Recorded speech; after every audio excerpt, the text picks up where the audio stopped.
Tonight we shall discuss North Korea, which doesn't like to be called North Korea.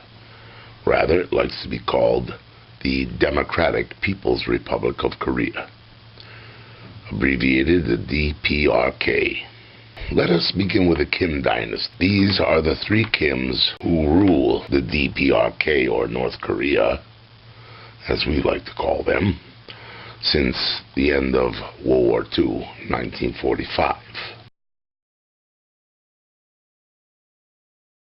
The supreme leader of this communist country is Kim Jung-Un. He was born January 8th, 1984, or July 15th, 1984. No one knows for sure. He has been ruling North Korea, or the DPRK, since 2011. So approximately 6 years. He is the son of the prior leader, Kim Jung-il, who was born February 16, 1941 or 42, no one knows for sure, and who, by the way, died on December 17, 2011, which gave rise to Kim Jong-un, his son. Kim Il, the father, was the supreme leader from 1994 to 2011. And before those two was Kim Il-sung,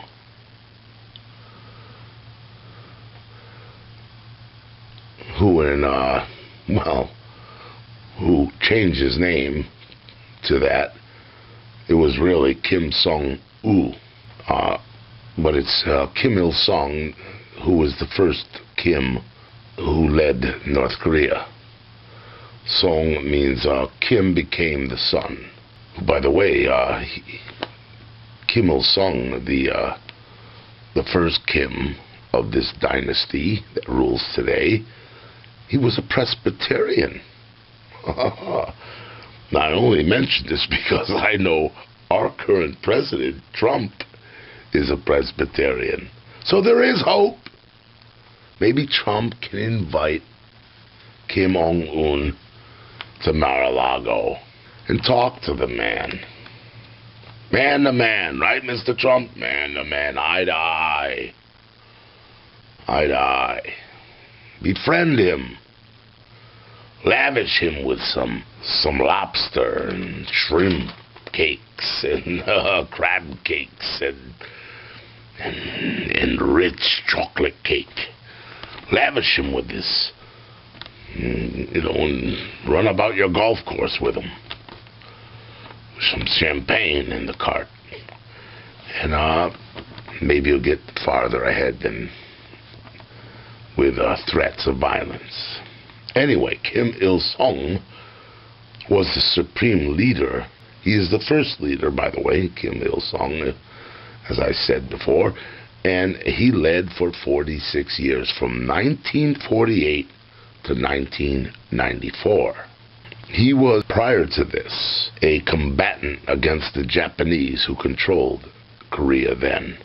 He was a member of a communist guerrilla group fighting them, and also a member of the Workers' Party of Korea, which is the foundation of the DPRK. It's a communist party, Workers' Party. And his son was Kim Jong-il, who is the father of the current supreme leader, Kim Jong-un.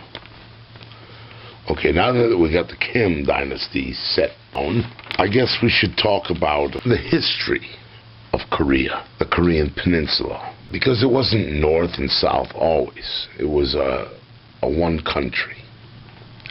And I'm going to briefly go over the history of this land. Korea has a rich history. In fact, there is a Korean Neolithic period around, they estimate, 8,000 years before Christ, BC, where pottery has been discovered. They have great works of pottery in Korea. And it goes back 8,000 BC. To be sure, in 2333 BC, the Gojoseon period, the Korean kingdom ancient Korean kingdom established by Dangon. So that's the first kingdom of Korea. And then there's the first dynasty around 194 BC.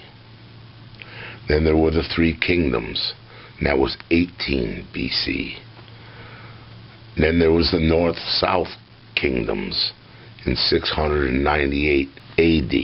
Then the Unitary Dynasties around 918 AD. And then closer to our time, modern times, there is the annexation by the Empire of Japan on August 29th, 1910. And they controlled Korea, the Japanese, for 35 years, until the liberation from Japan, August 15th, 1945. Thus, Korea was split into two. North Korea, controlled by the Russians, and South Korea, controlled by the United States. And on September 9th, 1948, the DPRK, or the Democratic People's Republic of Korea, was founded.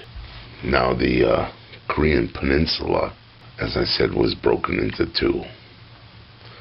The north controlled by the Russians and the south controlled by the United States at the 38th parallel, the infamous 38th parallel. What follows was the Korean War. On June 25th, 1950, in an effort to unify Korea, the North Koreans, or the DPRK, attacked South Korea. And for the next 3 years, the war went on.